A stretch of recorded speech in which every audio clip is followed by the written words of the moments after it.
এই মুহূর্তে আমাদের মুখোমুখি কৃষ্ণনগর লোকসভা কেন্দ্রের তৃণমূল প্রার্থী মহুয়া মৈত্র। মহুয়া মৈত্র মানেই যেন একটা বিতর্ক তাকে তাড়া করে ফিরছে, বিতর্কের কোনো শেষ হচ্ছে না।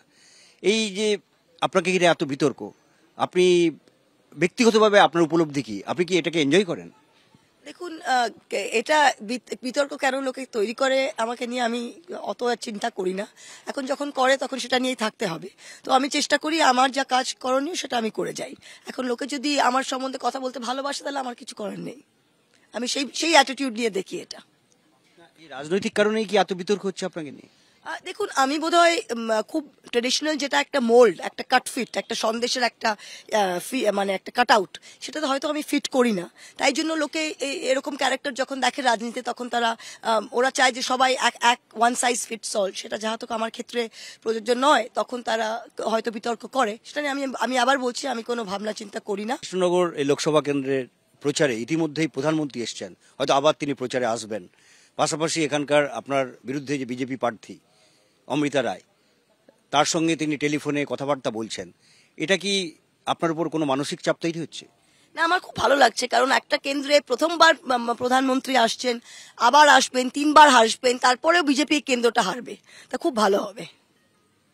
ঠিক আছে, কারণ গতবারও উনি এসেছিলেন, এবার তো প্রচার এমসিসি ঘোষণার আগেও এসেছিলেন একবার, আর এমসিসি ঘোষণার পরে আশা করি আবার নিশ্চয়ই আসবেন। আমি তো বললাম 2বার 3বার আসুন।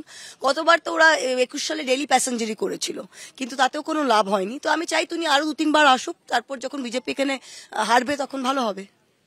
মুখ্যমন্ত্রী তার নির্বাচনী প্রচার শুরু করছেন আপনার এই কেন্দ্র থেকে, ফলে বোঝাই যাচ্ছে যে তিনি এই কৃষ্ণনগর কেন্দ্রকে একটা বাড়তি গুরুত্ব দিচ্ছেন।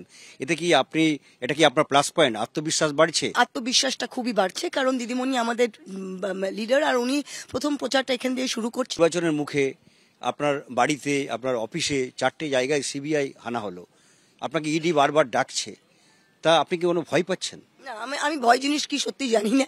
আমি তো বললাম যে শুধু বিজেপি পার্টি, প্রধানমন্ত্রী এবং যত ইনভেস্টিগেটিভ এজেন্সি আছে তারা আমার প্রতি অতি আকর্ষিত, বারবার আমার কাছে আসে। তা সিবিআই এসছেন 4 দিন, 4টে জায়গায় এলেন, 4টে পাঞ্চনামা দিয়েছে, তাতে লেখা আছে nothing incriminating found, no seizure, no documentation found. সেটাতে সিবিআই আমার বাইরে গিয়ে কিন্তু বলেনি, চুপচাপ পালিয়ে চলে গেছে। তো আমি তো বলছি যতবার আসার আসুক, আমার কোনো প্রবলেম নেই। আমার কাজ প্রচার করা, আমার কাজ ইলেকশনটা জেতা, আমি আমার কাজ করব। এখন ইডি সিবিআই বিজেপির কথাই তাদের কাজ করছে, তারা তাদের কাজ করছে, আমি আমার কাজ করব। তারাই ওদের বিরুদ্ধে দাঁড়িয়ে সোজা মেরুদণ্ডে দিয়ে ওদের সামনে যদি দাঁড়িয়ে থাকেন, তবেই কিন্তু তারা আপনাকে শেষ করে দিতে চাইছে। ভারতবর্ষের গণতন্ত্র আগেও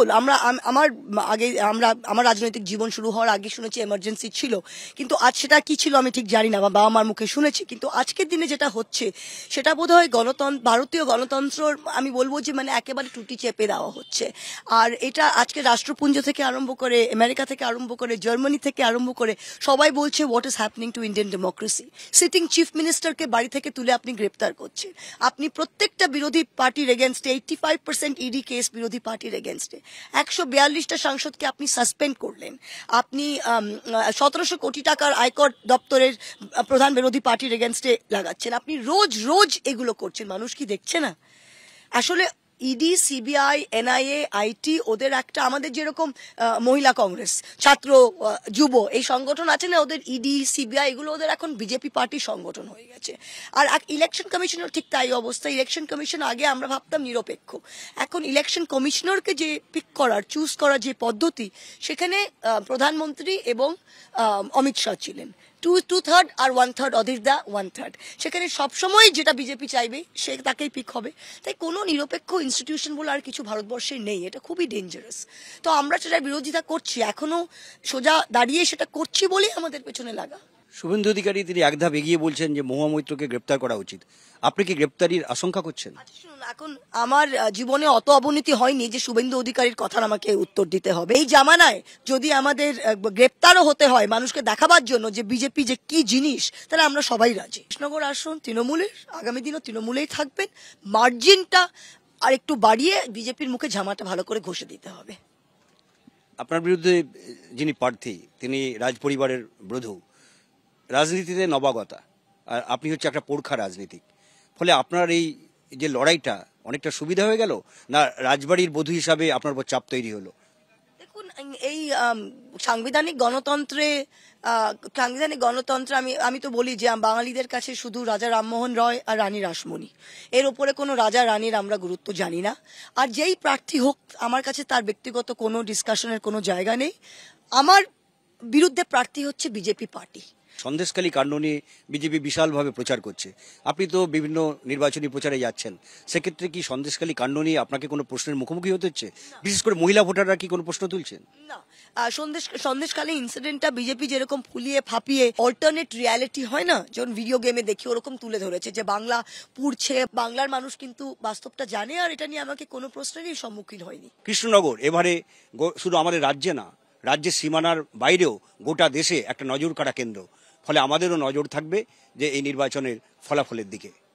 ক্যামেরায় প্রবীর সামন্তের সঙ্গে আশাবুল হোসেন, এবিপি আনন্দ, কৃষ্ণনগর, নদিয়া।